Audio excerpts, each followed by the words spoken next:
Hey, what's up guys? My name is Daniel, and I wanted to go ahead and share my thoughts and opinions on the Nintendo Switch 2.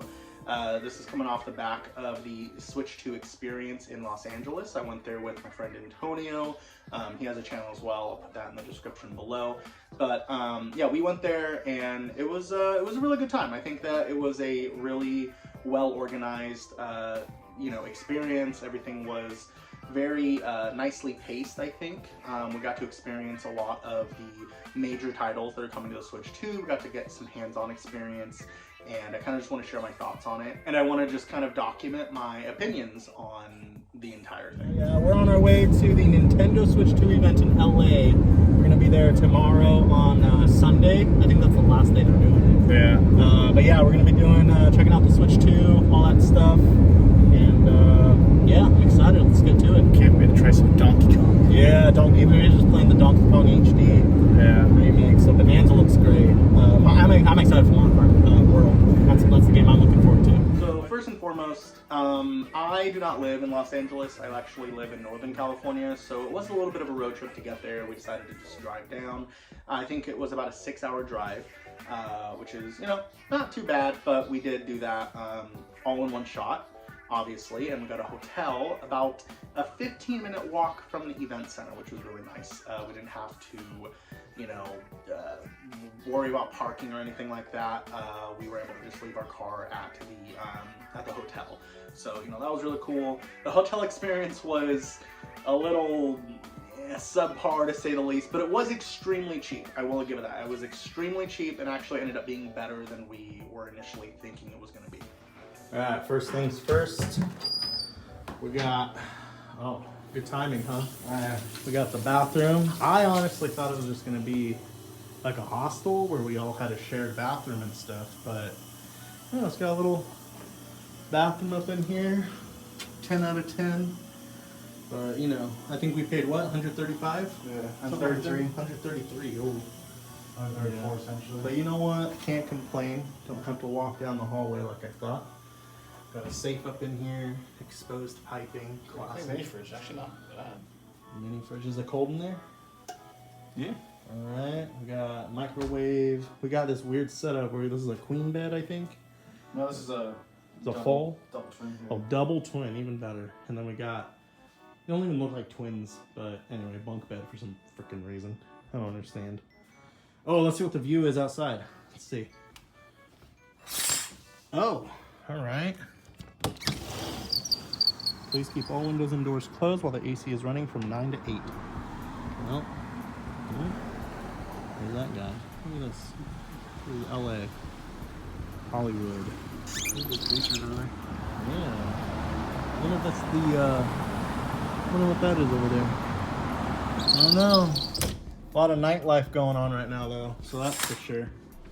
But, yeah, so that is La Casa that we are in right now. Look at this, look at this. This is our AC. Right. Don't run the AC. Look at this. See? See? The AC, guys. This is the... So after crashing for the night and getting some well-needed sleep, even though the beds were actually not that comfortable. I like a firm mattress, but the whole situation, all three mattresses in that room were just hard as a rock. So it is what it is, but nothing like a good old walk and a cup of coffee. There was this nice little cafe that we hit up on the way. Didn't actually get footage of that, I forgot to, but I got this chorizo bowl, which was really nice. Antonio had gotten a burrito, some sausage burrito thing. Really good. I like their mocha. He got a hot chocolate. It was a good experience overall, and I'm glad that I didn't really eat too much for breakfast, because the event, the rest of the walk there was a little bit of a hassle. Right. We are trying to find the entrance to this place.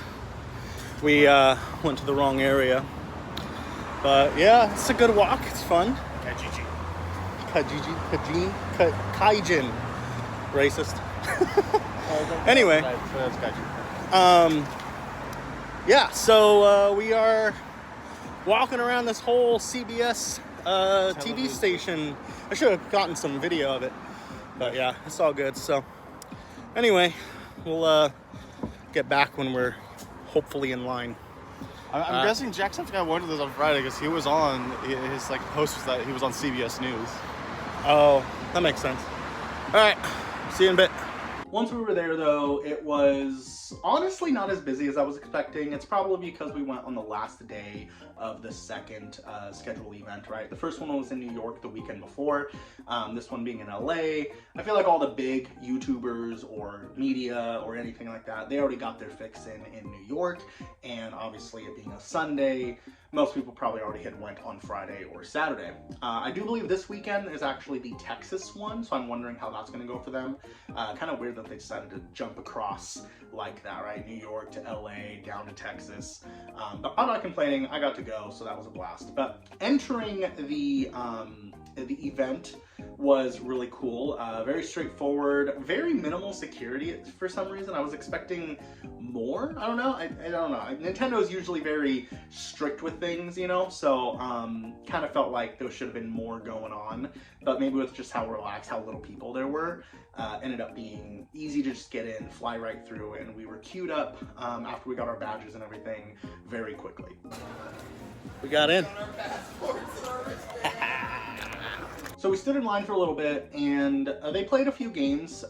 We had this like red light, green light kind of game, but it was Mario and Luigi. So, you know, someone was just yelling at the crowd while we were in line, asking us to, you know, telling us to do things or not do things. They also had a little, you know, they were telling us instructions on the event and specifically how we can and cannot record. They were very direct with making sure that our hands or our shoulder or something was in the footage. They did not want any of us to try to record footage of this event as if we were Nintendo. That seemed to be the rule there. But after that, they played another little, one of those typical crowd situations where they, you know, try to get you hyped up. Oh, what game are you excited for? Donkey Kong or Mario Kart? And, you know, oh, wow, people seem more excited for Mario Kart. Let's try Donkey Kong again. Like, they went back and forth with that, which is, you know, pretty cool. In the moment, it's very hyped up. After the fact, you realize it's a little cringy on a, you know, in a certain way. You're kind of like, okay, let's just get along. Like, we're here for a reason, you know, let's jump into that. But after about 15 to 20 minutes or so, we were able to finally walk into the event, and it was honestly really cool. Like, they had this big screen showing off everything. It was really cool getting to talk to some of the representatives there from Nintendo. You know, they got to answer a lot of questions. I didn't really put too much thought into something like the Joy-Con straps, for example, and the way those kind of function as a, you know, support for the mouse function. You know, it's getting to see those. They look really cool, really sleek, and getting to try those out with a game like Metroid Prime 4, as we'll see later on, was a really, you know, just really smooth experience overall. A few things that really caught my interest right off the bat was looking at the box for the first time. The retail packaging for the Switch 2 is extremely tiny. I genuinely am impressed with how compact the packaging is, considering how much bigger the Switch 2 itself actually is. The Joy-Cons, everything, right? So, you know, it's really cool. That hopefully that saves them on costs a little bit when it comes to shipping, right? Because of these tariffs and all this crap going on.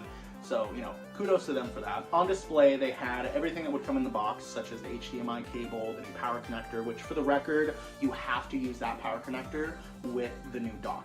You can use the old Switch charger to charge the Switch in handheld mode, but if you put the Switch in dock mode, you have to use the adapter that comes out of the box. I'm not sure what will happen if you connect the wrong charger or whatever, but they made a point to kind of express that to us when we were checking out the contents that were going to come in the package.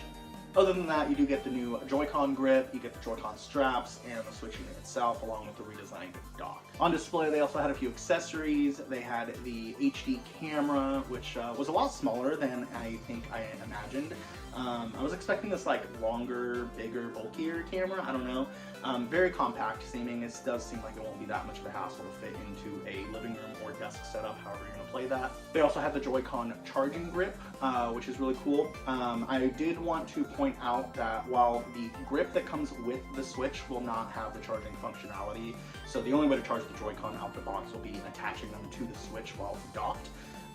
The Joy-Con grip actually does have the back buttons that come with the Pro Controller. So right off the box, you actually get those back buttons. So if that was a selling point for you with the Pro Controller, yeah, you won't have to worry about buying a Pro Controller for just that functionality alone. And I don't know what I was expecting, but seeing the Switch 2 packaging for the Mario Kart World bundle, it's just a sticker on the box. I don't know why I was hoping for some special edition kind of looking box, right? Something that you can get from day one that maybe they'll never do again. So it becomes a collector's item in a way.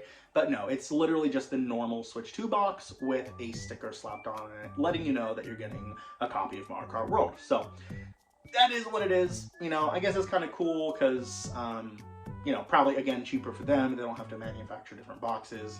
But at the same time, kind of lame for people like me who like to collect things, you know? So the most exciting part of this entire experience, honestly for me, was not even getting to play the games, because I love Nintendo games. I know whatever they produce is going to be a good time. So I am more excited for the hardware. I was really excited to get my hands on it and really feel it. And I can tell you without a doubt, it is a substantial upgrade over the Switch OLED even. They keep comparing the Switch 2 to the original Nintendo Switch, which I understand why they're doing that. But the Switch OLED is what I own, and I think what a lot of people at this event probably have, right? These are more diehard Nintendo fans. So I feel like a lot of people were comparing the Switch 2 to the Switch OLED. Obviously, the first thing I did was attempt to take off the Joy-Cons. They are really on there. They are not coming off unless you're pressing that button. That is just a fact. Like, they are stuck on there. Whatever magnets they're using are extremely strong magnets, so that's good to see. No wiggle, nothing like that. So that's really nice. The mouse control, I slid that around. It feels smooth enough. I'm sure it'll be a little better with a desk map, but I did, again, get to play that later on with Metroid Prime and Civilization. So, you know, for what it is, I think that is a, you know, feels good, feels a lot better. I keep saying that I'll be interested in what accessories they make, third parties companies might make to slap the Joy-Con in for a better mouse experience. Mainly something to rest your palm on, which is something I noticed was a little tedious when I played Metroid Prime 4. As for the kickstand that they have also advertised, again, huge improvement over the original Nintendo Switch, but it's also exactly the same as the Switch OLED, just without the big old centerpiece, you know, it's cut out to save costs, I imagine, but nonetheless, it works. It's solid. I don't think anyone will have any complaints. Again, they're just acting like it's this huge thing when, again, the OLED model already fixed that. So kind of annoying to see the redundancy there, but you know, it is what it is. It's nice to have. And I think that the overall package of the Switch 2, just feeling it in the hands, holding it for the first time, it felt exactly like what I wanted it to be. It doesn't feel cheap by any means. It feels just the right amount of weight. It's the same thickness as the original, or as the original Switch. So, you know, again, it just feels right at home. The Joy-Cons are substantially bigger. I cannot emphasize it enough. If you have big hands, if playing in handheld mode was an issue for you because of the size of the Joy-Cons, this is going to fix that. Not only just the size of the Joy-Cons, but the buttons themselves, the face buttons, the D-pad, or the D buttons, whatever you want to call it, feels 10 times better. Very clicky still, very tactile feeling. They're not mushy or anything like a DS Lite, if you know what I'm talking about. Very much still Game Boy Advance SP or original Nintendo DS or DSi. 3DS, I think, is probably the best example. Very good feeling overall. The joysticks feel a lot better. Bigger, again, we'll see how the Joy-Con drift thing happens, but for the time being, I think that it is a overall amazing improvement. So after getting our hands on the Switch 2, they introduced us to a few areas. The first thing we did was get to play Mario Kart World. We got to play a demo version of it, a single player, I think it was actually 1v1 situation. Basic, just introduction to it, trying to get people familiarized with the game. It looks amazing. The game is running at 4K 60 in TV mode, and we got to play it later in handheld mode, and that was running at 1080p 120. The game looks phenomenal. Still not entirely sure how I feel about that price point, but again, I'm gonna get the bundle, so I'm gonna, you know, justify it that way. But overall, I think that the game, again, super fun, feels good. The most annoying thing about the whole situation was because it was the demo, they would not let us turn off any of the assist features. I had to sit there and play with the auto steer, the auto accelerate. It was very annoying, and it made racing feel very inhibiting. But despite that, after this little demo practice round, we got to go into a bigger room where it was 24 players, right? All 24 of us in the room, they split us up. and we got to do a knockout tour, which is I think the highlight of the game, where you get to race against obviously 24 players, and you race across 3 different tracks. So you finish one track and then you have to kind of connect to the next one. It really just feels like one long race. At least the one we did. I don't know if other ones will feel better. Maybe the biomes will make things feel a little more fluid and a little more substantial when you change between them. But nonetheless, it was a lot of fun, and me and Antonio were going back and forth for first place pretty much till the very end, until we both got knocked out near the end. Really exciting, really fun. I'm excited to play that over and over. I think it's going to be the star of the show for the game. One quick note I did want to point out as well is I got to play the Knockout Tour with the Pro Controller, and it does not feel any different than the original Pro Controller, other than the back buttons being available, which they did tell me that the back buttons were going to be not a hardware side thing. It's going to be up to the game developers to allow you to map them, which I think is really annoying. Maybe that's wrong information, we'll have to see, but if that's the case, right, if it's not just a typical Pro Controller where you get to just, again, map your stuff to however you want, I feel like it's that way. I feel like I got some misinformation from the representative that was there, but nonetheless, you know, take that with a grain of salt, I guess. The takeaway is that the Pro Controller feels exactly the same, and from my understanding, the Switch Pro Controller you probably already own will be compatible with the Switch 2, so probably no real need to upgrade unless your Joy-Cons are wearing down, or your joysticks are wearing down a little bit, or you really want those back buttons, which again will be on the Joy-Con grip, so you know. So after Mario Kart World, the Knockout Tour, we got shuffled over to Donkey Kong Bonanza, whatever, and I wasn't expecting anything from this game. I'm not a huge Donkey Kong fan. I've played a little bit of Donkey Kong Country from the Super Nintendo. I've played a little bit of Donkey Kong on the NES, the like arcade classic or whatever. And I've put a little bit of time into Donkey Kong Country Tropical Freeze on the Wii U. That's about it. I do have Donkey Kong 64 on my Wii U as well from the Virtual Console, but I've never actually booted that up. This seems to be, just from the gameplay I've seen of Donkey Kong 64, it's really nice to see that coming back, but with the, you know, improvements or upgrades, whatever you want to call them, visually, mechanically, from games like the Donkey Kong Country Returns games. So after Donkey Kong Bonanza, they led us into the free play area, where we had 13 games to choose from, which I think those did include, the 13 number does include Donkey Kong and Mario Kart, and they give us these passes that allowed you to choose 6 games to mark off, and you would get a prize at the end, which we did end up doing.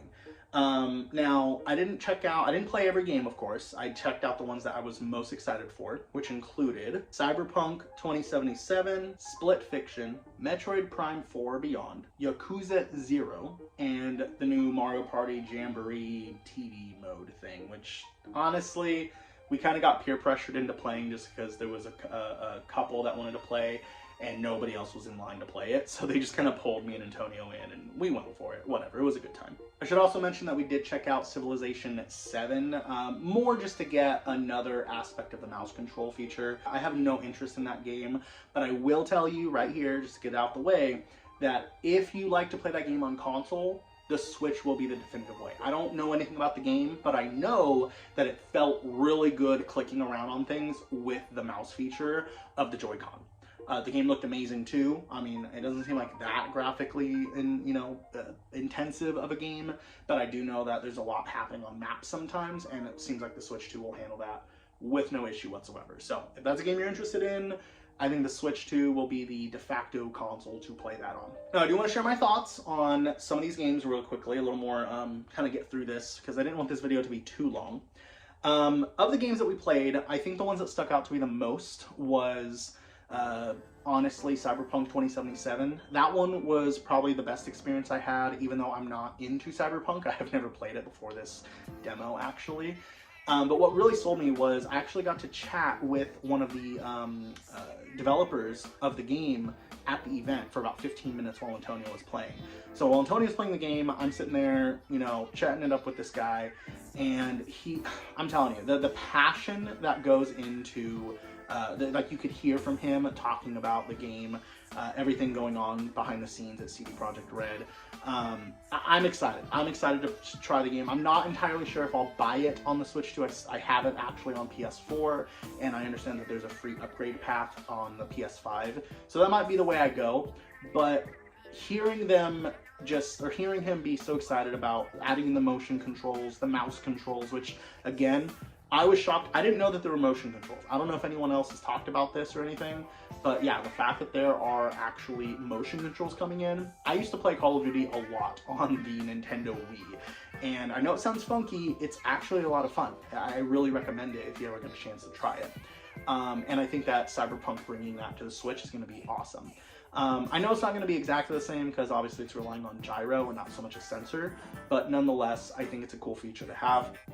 It sounds like a lot of, combinations of movements, melees, and stuff like that you'll be able to do a lot easier with the motion controls. I'm not sure if that's going to be on a whim. I imagine it would be.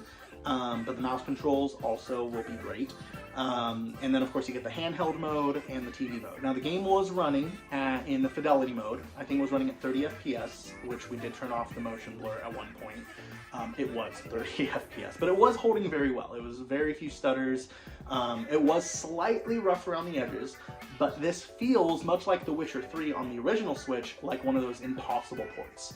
Feels like a game that probably shouldn't be on this console, but it works well enough to honestly suggest it as a game. Like, I genuinely think that if you haven't played the game, or maybe you want to, but it's a big game, so kind of hard to dedicate time at a desk or on the couch, right, every day to play it. Being able to take it with you on the go is a huge selling point. Even with any performance or graphical hits, the game looks phenomenal. I think enough to, again, warrant getting it on the Switch 2.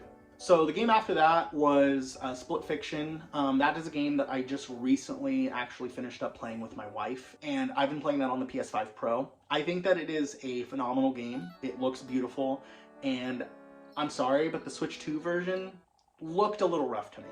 I don't know, it's just I was pixel peeping too much, but I genuinely felt like it was a little rough. More specifically in gameplay, I think the problem is that the cutscenes were very high quality, so when you get back into the gameplay, it feels just that little bit more rough. I think if they have maybe downgraded the cutscenes a little bit, which I know sounds kind of counterintuitive, it would have made it feel more like not so jarring to go into. Now, if you haven't played the game at all, if you maybe are a super casual gamer, which I imagine most people playing Split Fiction are, I don't think you'll notice. I don't think anyone will actually complain about how the game looks. It looks great for what it is. I'm just comparing this directly to the PS5 Pro version, and again, it is night and day between those two, but it does look good on the Switch 2. It's not a way that I would say, oh, don't play it. Now, another game I want to touch on is Metroid Prime 4 Beyond. And this is a game that I had basically no expectations. I'm not a huge Metroid fan. My first Metroid game that I ever played was Metroid Prime Remastered. I do own the trilogy on the Wii, digitally through the Wii U, and I haven't played it, honestly. I don't know what it is. I just have never really found it exciting, but I did play a good chunk of it on the Switch through the Metroid Prime Remastered, and I loved it. I love the visuals, I love the gameplay. Maybe it's just the upgraded mechanics, it feels more modern. I'm excited for Metroid Prime 4 Beyond, especially with the mouse controls. I don't know why I was expecting it to be a half-baked experience, but I started playing with the mouse controls, and honestly, it felt wrong playing with the Joy-Cons like separately or together or whatever. It felt like the mouse controls were the way this game was designed to be played. 100%, if you're going to be getting this game, I would recommend getting the Switch 2 version if you're able to. Obviously, if you're going to get the Switch 2, this is a game I'm going to hook my Switch up at my desk, and I'm going to play this the whole way through using mouse controls. I'm really hoping, as I mentioned, for that third-party situation, maybe some adapter, just because the Joy-Con are very slim, so it does feel a little rough to try to rest your palm on, the Joy-Con for long periods of time. Maybe that was just also fatigue. I was standing up, I've already been playing a bunch of games, so, kind of felt like I was just kind of over it for a little bit. But I did make it through, beat the boss at the end of that level. It was a lot of fun, very action-packed, and seeing it run at 120. It was 1080p, 120 FPS. Buttery smooth. I have zero complaints with the game. So yeah, I think that's definitely like a day one pickup as soon as it releases. I think that is worth getting. So I'm actually going to skip over the Mario Party Jamboree, honestly, just because it was very underwhelming. The TV camera thing is really cool, but it does seem like a little more cumbersome to play the game. I think that when you have a lot of people over, you know, maybe Christmas might be cool, but as a regular gameplay experience, it required a lot of jumping around, a lot of moving around, which is fine, nothing wrong with that, but not something that I'd want to do on a regular basis when I play the game. Obviously, I think the extra levels in indie games alone, just with the mouse controls and whatnot, those will still be worth it. But I think Mario Party Jamboree plus, I don't even remember what it's called, TV something. Again, I think that it is a cool experience. If you already own the game, I think it'll be worth upgrading to. But honestly, not really anything to write home about. Now, we also checked out Yakuza Zero, and that was also very, very well, I don't even know how to explain it. It almost indistinguishable from the PS5 version or Xbox Series X version. Like, it looked really good. There was a little bit of texture pop in here and there. I would walk near some of the NPCs and their hair would kind of look like a blob. And then as I got closer, you could see the hair, you know, kind of come into place, and you can see like the bangs or whatever on a character. But other than that, frame rate was amazing. The gameplay felt smooth. The Joy-Con again felt very good to use. One thing I want to note about the Joy-Con is the Joy-Con in the grip feel like comparable to a Pro Controller. I don't think that it will be necessary to buy the Pro Controller as much as it was with the Switch One. That's something I noticed by the time we got done playing. That was a game where I just felt like, you know, the more I think about it, these Joy-Con, this game, like just the kind of game it is, feels good. It feels good, solid experience. I'm not a huge Yakuza fan. I think I played Yakuza Dead Souls on the PS3, which was cool, but not really something that drove me into the franchise as a whole. So not for me, but if it's a game you're interested in, the Switch 2 is going to be a really good way to play it. So I'll do a little highlight reel here because we did not play these games, but I did get some footage. I watched some other players or other people play them. Hogwarts Legacy, it looks substantially better over the Switch 1 version. Honestly, looks almost indistinguishable from the PS5 version. My wife has genuinely stopped playing the game on her Switch because she saw me playing it on my PS5 and is like, I want that. But she did not want to start the game over because she was like 75% of the way through, which is, you know, very annoying to have to do all that over. Come to find out, should be able to get the Switch 2 version, and for I think about 20 bucks, 10 to 20 bucks, depending, there'll be an upgrade pack, and your save data will transfer over. So if you started the game on the Switch and was like, yeah, honestly, this is not the best experience, and you put it down, well, get that Switch 2, buy the upgrade pack, and you'll be flying perfectly fine. Like, you will genuinely have a great experience, no different than the PS5 or Series X. We also checked out Legend of Zelda Tears of the Kingdom. Someone else was playing that, and I played Tears of the Kingdom a little bit before we had actually left to go to LA, and it was very choppy, very visually noisy, I think is the best way to put it. Not bad by any means, but definitely could use improvements, and the upgrade packs, 10 out of 10, 100% fixes all the issues. It looks sharp and crisp, looks like a next-gen experience. I've seen the memes online. I know, but it does look great. It does look better. I didn't get to feel the difference. I didn't play the game myself, but just watching someone play it, you could tell that it was a smoother experience as well. Someone was also playing the new Kirby game, or specifically the DLC for it. It looks exactly the same. I can't say anything. I think the Kirby Forgotten Land game is a solid game on Switch. I think this is more of just a content upgrade, a visual boost upgrade. I mostly play in handheld mode with that game anyway. It's a really good pick up and play kind of game. So not really something that I'm like hyped up for, but I am excited to get some, you know, new levels, new story in it. I think it'll be a good time. Feels a little very similar to something like Mario 3D World plus Bowser's Fury. This is very similar in vibe to it. I think it'll be a substantial upgrade. It'll be worth the upgrade, but nothing, you know, mind-blowing by any means. So on that note, I wanted to end off here with kind of sharing my overall experience, my final thoughts on the Switch 2 experience. Guys, we just got done the Switch 2 event here in LA. Walking back to my car now. Yeah, we're walking back. Final thoughts. I would say that the price point for the Switch 2, already lower than a PS5 and Xbox, well worth the price point, not including getting the camera or any attachments, especially for just Mario Kart, Bonanza, Metroid Prime 4, Mario Kart Bonanza, Yeah. Mario Kart World Tour, Kong Bananza, and Metroid Prime 4. Those alone, like even just the upgrade pack for the Mario Party, like it's like for me, like I feel like Mario Party, like it's cool they're adding more features, but I feel like that if they're gonna add like DLC, like they should continue on with it What was for maps. What But, was like, that whole your one game?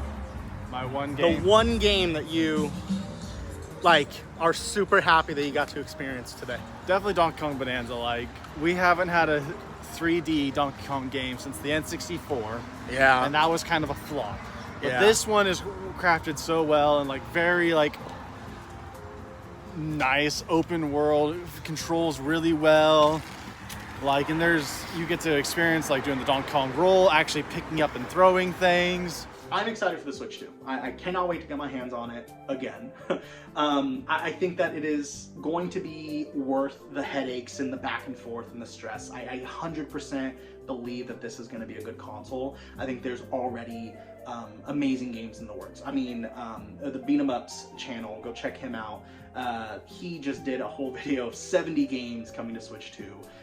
Amazing. Like, honestly, I didn't know there were that many, but amazing. I think the Switch 2 is set up for success, and one of the things that I wanted to share finally is the prize that we got. It was honestly really cool. Everyone was hyping it up, hinting at it. They're like, we'll tell you if you want. I'm like, no. If it's that good, I'll wait to see it myself. And it was worth the wait.